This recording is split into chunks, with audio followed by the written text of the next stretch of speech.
Hello everybody, my name is Blackblade and welcome to a brand new vlog series featuring the Aura Sacrifice build. Now the build will revolve of course on using on making our the Aura Sacrifice Infernal Sword as our main primary weapon, and we are going to be using the Shadow for this build. So let's go ahead and take a look at the build right now. Okay, first we started by getting some elemental damage and energy shield nodes over here, and then getting some more elemental damage, ending with trickery, and then we did go down over here to get some life nodes, ending with coordination, and then we went to the right to take some projectile damage, ending with sniper for the 10% increased projectile speed and 20% increased projectile damage. And then we went over to the right side to take some more fire damage nodes, ending with cold-hearted calculation. We did go up over here. I did take the these two life nodes last on the build, but I should have taken it first. So if you guys are going this route, I suggest that you take these life nodes first before anything else. Got some more alacrity over there for the plus 30 to our dexterity for our gem requirements. I went up over here to get the Eldritch Battery. I did go down over here to get some life and mana nodes from the Witch skill tree, ending with Heart and Soul. I went down to get Deep Wisdom, and then I've gotten some mana and regeneration nodes, some more and Energy Shield, and then finally ending with Energy Shield and mana regeneration. And then I went to the left side over here to get some more life nodes, Cruel Preparation, and the Deep Thoughts for the mana. And then I went up to get all of the powerful fire damage nodes over here, ending with Heart of Flame and Breath of Flames. And then I went over to the left side over here. I took some more, some increased aura effect, ending with Sovereignty. Got some life nodes over here and Chaos Resistance nodes, ending with Purity of Flesh. I went down over here to get the, of course, the Celestial Judgment and the Celestial Punishment, which would greatly increase our main attack skill, which I will discuss later. I went over to the right side to get the to get some life nodes. Then I got the Elementalist over here, and then some more elemental damage. I got some life nodes over here and precision for the additional dexterity and the attack speed and the movement speed, and of course the increase to our accuracy rating. And then I went down over here to take sanctity, and then I finished up by getting some mana in life regeneration nodes over here, and then mana in life, and then mana regeneration and life. Now at first I was really thinking of turning the build into a crit based build, but I was doing some calculations when it comes to when it came to life, and I won't be able to reach probably 4.2k when I do, or when I make that route, simply because of the crit strike chance gear requirement. Some parts of the gear are really important, like the Maligaro's Virtuosity, and we all know that that area doesn't have any life. So there are going to be some parts of my gear which won't have any life in them, and I won't be able to reach, the 4k mark. So that's why I just went ahead and got on with the conventional fire build. But you could go that route too if you have a really good crit based gear on your gear set. Just take some more power charges over here. There are actually 3 locations for power charges over here that you guys may be interested to take, and of course take the Throat Seeker. Now we're now at level 77, and on the next levels I plan to get some more attack speeds over here. If I progress further, I'm going to take some more fire damage nodes over here from the Witch skill tree, going through here, intelligence, elemental damage, fire damage, and then to get the Firewalker. And then if I further increase, or if I further level up, I'm going to go down here and I'm going to take some life and energy shield nodes over here, ending with melding. Alright, so let's go to our gear set. Again, we are going to be using the Aura Sacrifice. You have to be careful though, simply because even though the weapon is indeed really powerful, there is a 20% increased physical damage taken and a 20% increased fire damage taken. So you have to be careful not to get ganked up by mobs. Alright, for our helm, I'm going to be using this typical life and resist energy helm. For amulet, I'm going to use a citrine amulet because of the dexterity requirements. It's just huge.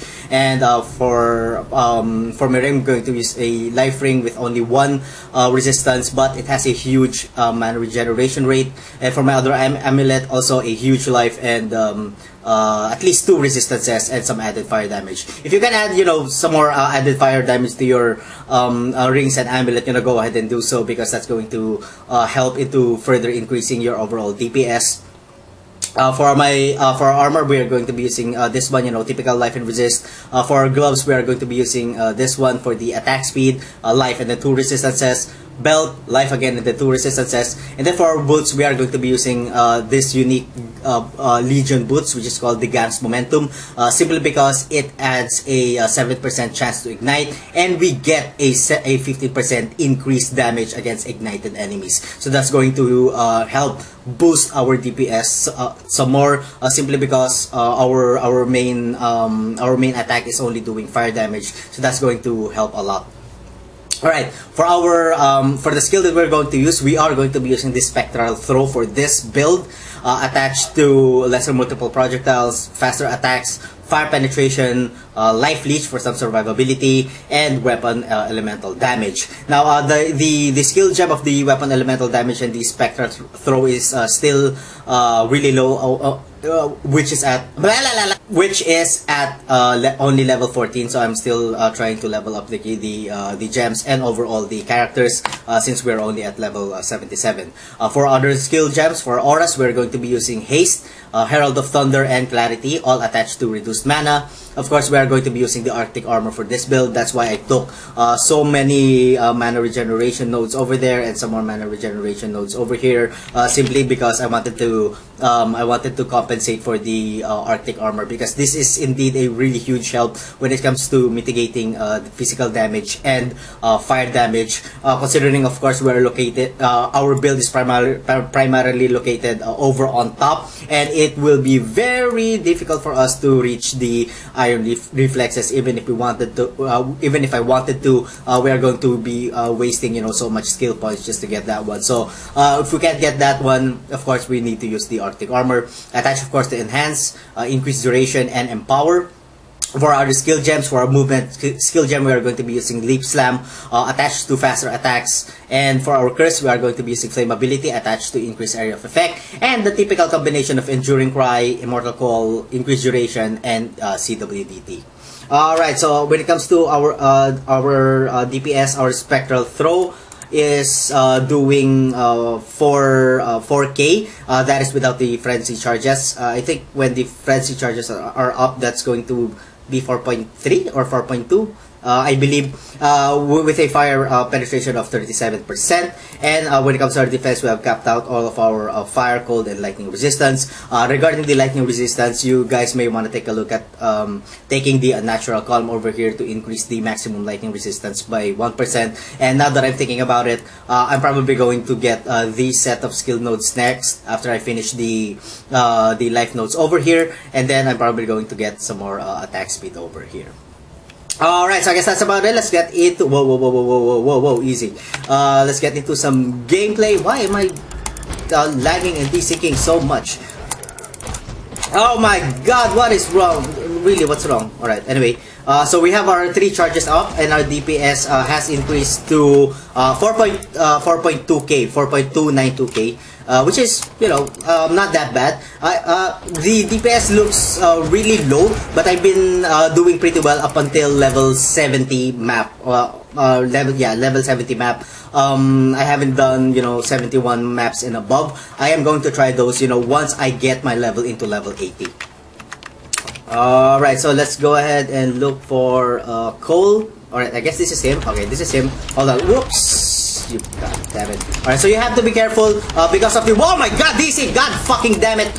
You have to be careful though because of the desync. No, not desync. You have when you're facing Cole, you have to be careful because of the 20% increased physical damage taken, and he's going to hit really hard, especially so when he crits. Alright, so let's get into some piety kill. Be right back. Alright, so we're already here at Piety's level, and let's go ahead and kill her.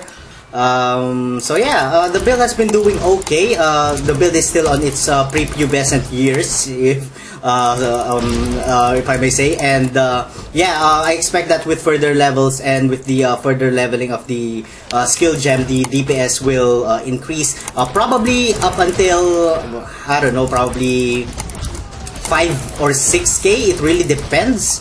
I haven't really done the calculation yet, but yeah.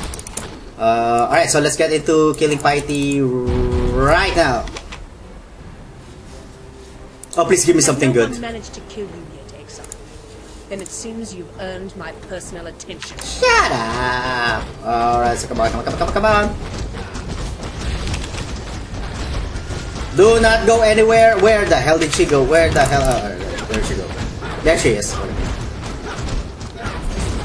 So yeah, as you can see, it wasn't a fast kill, but then again, we are still on level 77, and you have to understand that this Spectra throw isn't really that high when it comes to its level, and the elemental damage too, which is only at level 40 with a quality percent of 5%. Alright, so that's about it for this episode, guys. So let me know what you think about the build in the comment section down below. So thank you all so much for watching. If you guys enjoy the content, please like, comment, and subscribe. And as always, I'm gonna see you guys on the next part of my video. Have a good one. Which is I think my Arctic Armour. Oh, hold on. Okay, this is already cold. Oh, what am I pressing? Okay, there we go. So as you can see, that is a very fast kill when it comes to cold. Maybe even faster than my Shadow Dual Claw build. Now I know you guys would love some high ticket.